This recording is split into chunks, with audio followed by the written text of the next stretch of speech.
Welcome to Japanese Cooking 101. Today we are making Nikudango Amazuan, Japanese-style sweet and sour meatballs.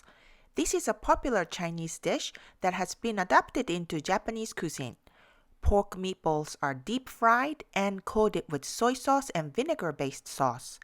This is usually a main dish, but it's also a great party appetizer. These are the ingredients for the meatballs. You can also use other ground meat such as beef or chicken if you like.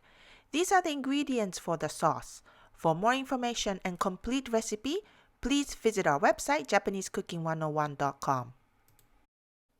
First, we mince onion, cut thinly, and chop. In a large bowl, add the ground meat, chopped onion, panko, cornstarch or potato starch, a couple of eggs, soy sauce, and freshly ground ginger. And mix well. You can use spatula like this or mix by hand. Next, we are going to shape the meat mixture into bite-sized balls, about 1 inch or 2.5 centimeters. The easiest way is by using a small ice cream spoon. This way, the size of the meatballs will be pretty even. We are going to deep fry the meatballs at medium heat.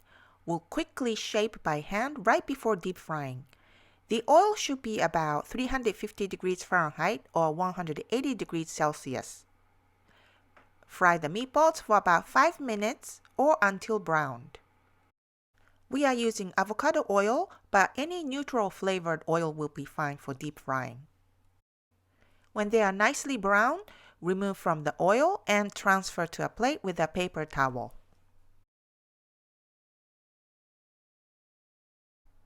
Now we are making the sauce. In a medium skillet, add all the sauce ingredients and mix. Heat until thickened, stirring constantly. Add the meatballs and coat with the sauce. We can serve this as part of a meal, but today we are putting them in little paper cups like these as an appetizer. It's a perfect finger food for a party. Who doesn't like meatballs? Top with some sesame seeds if you like. Serve this at your next event. This is a tasty dish for everyone. 美味しい。美味しいね。